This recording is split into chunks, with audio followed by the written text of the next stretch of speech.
Welcome di channel Bedah Alkitab Indonesia.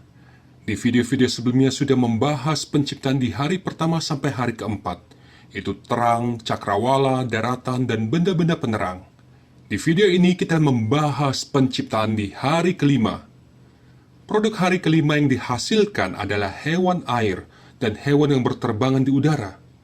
Sekali lagi kemahakuasaan Allah dinyatakan, hanya dengan berkata-kata, maka jadilah segala sesuatu sesuai kehendak yang baik. Berfirmanlah Allah, hendaklah dalam air berkeriapan makhluk yang hidup, dan hendaklah burung berterbangan di atas bumi melintasi cakrawala.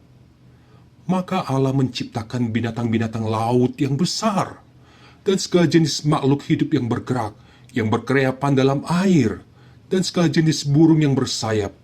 Allah melihat bahwa semuanya itu baik. Lalu Allah memberkati semuanya itu firman-Nya. Berkembang biaklah dan bertambah banyaklah, serta penuhilah air dalam laut, dan hendaklah burung-burung di bumi bertambah banyak. Jadilah petang dan jadilah pagi, itulah hari kelima. Sekilas penciptaan di hari kelima ini juga tampak tidak menjadi suatu masalah. Mungkin ada pembaca masa kini yang langsung merujuk kepada ikan-ikan di air dan burung-burung di udara. Sungguhkah firman Tuhan itu sedang membahas hewan-hewan seperti itu?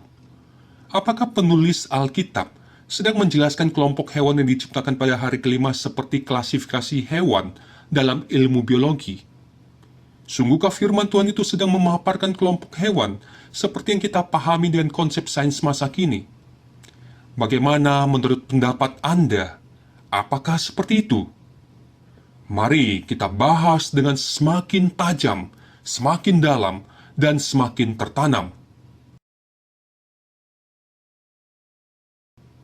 Ada jurang yang dalam dan lebar antara pemahaman kita masa kini dengan pemahaman penulis penerima firman Tuhan perdana. Tentu saja ini termasuk pemahaman yang berbeda tentang produk ciptaan di hari kelima. Jika dicermati secara teliti, maka akan muncul pertanyaan, apakah hanya kelompok ikan dan burung saja yang diciptakan pada hari itu? Jika dibandingkan dengan Kejadian pasal 2 ayat 4-25, maka akan muncul pemikiran-pemikiran seperti berikut. Mengapa ada banyak perbedaan pada kedua bagian kisah penciptaan itu?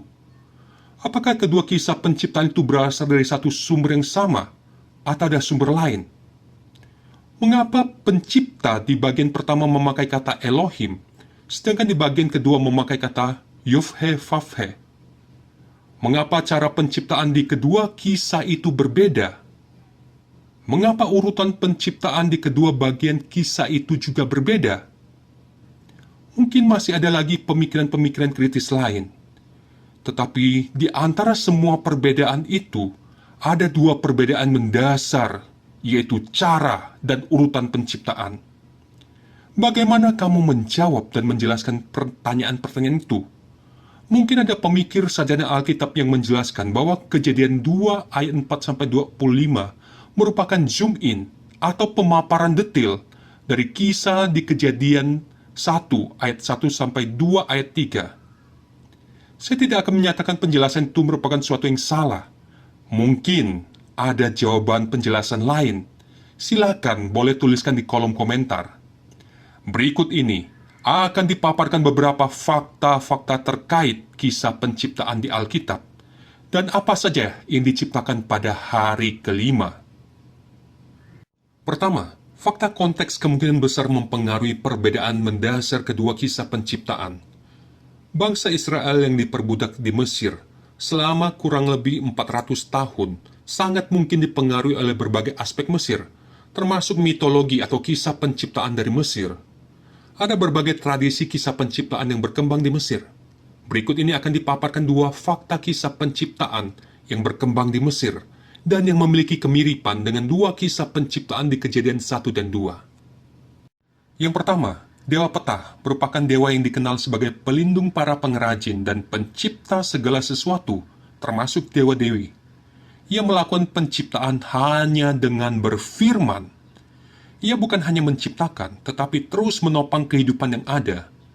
Ia disembah dari dinasti pertama Mesir sampai era awal kekristenan.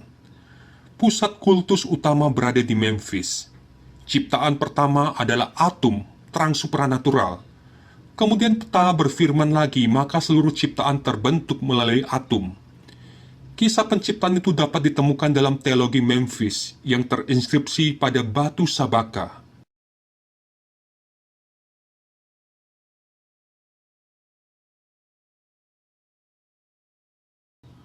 Pola kemiripan dengan penciptaan Kejadian 1 ayat 1 sampai 2 ayat 3 dapat terlihat pada tampilan berikut.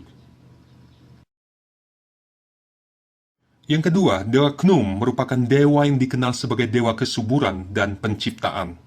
Ia digambarkan seperti seorang tukang tembikar yang memakai tanah untuk membuat berbagai makhluk hidup, termasuk manusia. Ia disembah dari dinasti pertama Mesir sampai awal abad Masehi. Pusat kultus utama berada di Herwor, dekat Al-Asmunain.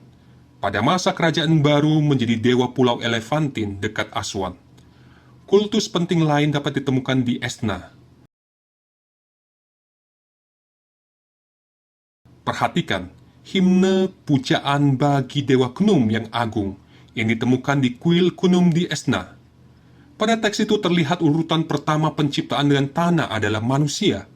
Setelah itu penciptaan berbagai hewan.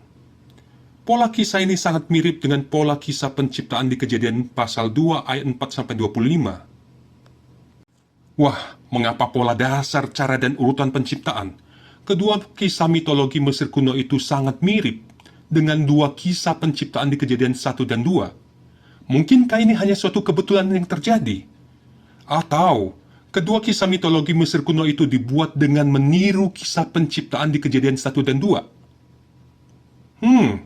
Tapi ini tidak mungkin karena umur kedua teks mitologi itu jauh lebih tua dari umur kitab Kejadian. Apakah mungkin Musa terinspirasi oleh kedua kisah mitologi penciptaan Mesir itu? Ayo, siapa yang mencontek siapa ini? Kedua, fakta teks menyatakan bahwa ciptaan di hari kelima tidak hanya berupa ikan dan burung. Selama ini informasi tentang produk ciptaan hari kelima yang beredar di kalangan orang Kristen adalah ikan dan burung. Tidak percaya? Silakan kamu boleh bertanya pada jemaat gerejamu, apa produk ciptaan di hari kelima? Mungkin mayoritas akan menjawab, ikan dan burung.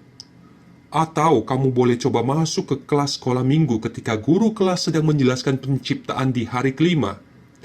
Apa yang mereka jelaskan tentang produk ciptaan hari kelima? Kemungkinan besar adalah ikan dan burung. Saya berharap jawaban ikan dan burung hanya ditemukan pada jemaat dan guru sekolah minggu saja, dan tidak pada para hamba Tuhan. Apakah jawaban ikan dan burung adalah jawaban yang salah? Tentu tidak salah, tetapi tidak lengkap. Jadi apa yang lengkap? Perhatikan teks yang merepresentasikan seluruh produk ciptaan hari kelima di ayat 21. Pada teks itu minimal ada 3 kelompok makhluk hidup yang diciptakan. Kelompok pertama, Hagedolim Hatanim, atau makhluk laut yang berukuran besar. Philo menyebutnya sebagai monster laut. Targum Jonathan mengelompokkan makhluk itu sebagai kategori hewan melata atau reptil. Ada banyak monster laut, tetapi yang paling besar atau predator puncak adalah Leviathan, seperti yang dijelaskan oleh Rabbi Eliezer ben Hyrcanus. Leviathan disebut sebagai ular terbang yang berada di laut dalam. Ada banyak penafsiran tentang Leviathan seperti pada tampilan berikut ini. Kelompok kedua, Nefes Haya Haromes Aser Seresu Hamaim, atau makhluk hidup yang bergerak di air. Tentunya kelompok ini sebagian besar berasal dari kelompok ikan. Ada juga kelompok lain seperti mamalia air, paus, lumba-lumba, dugong, atau hewan sejenis udang, kepiting lobster, atau penyu, atau ubur-ubur, dan lain sebagainya. Kelompok ketiga, Opkanap, atau makhluk bersayap, atau yang bisa terbang. Kelompok ini dominan ditafsirkan burung, tetapi tidak hanya burung. Ada juga hewan lain seperti belalang bisa masuk dalam kelompok ini. Lihat di Imamat pasal 11 ayat 21-22. Pernyataan itu didukung oleh penjelasan Rabbi Eliezer ben Hyrcanus. Tentu saja Opkanap tidak hanya terdiri dari burung dan belalang. Bagaimana dengan kelompok mamalia bersayap, kelelawar, kalong, atau serangga bersayap selain belalang? dan lain sebagainya. Tentu saja ketiga kelompok hewan yang diciptakan pada hari kelima itu tidak sesuai dengan klasifikasi sejarah kemunculan makhluk hidup itu dalam ilmu biologi maupun arkeologi. Dan yang pasti, setiap anggota pada tiap kelompok itu tidak disusun berdasarkan urutan hubungan kekerabatan yang paling dekat. Apakah fakta-fakta konteks dan teks Alkitab tentang produk ciptaan hari kelima merupakan suatu fakta yang luar biasa mengejutkan bagi Anda? Mungkin akan ada orang Kristen yang menolak fakta-fakta itu. Apakah Anda masih ingin mengintegrasikan seluruh aspek fakta-fakta penyataan itu ke dalam pembelajaran di kelas? Semoga fakta-fakta konteks dan teks Alkitab tentang produk ciptaan hari kelima ini bisa memperluas perspektif Alkitabiah kita. Tuhan Yesus memberkati Anda.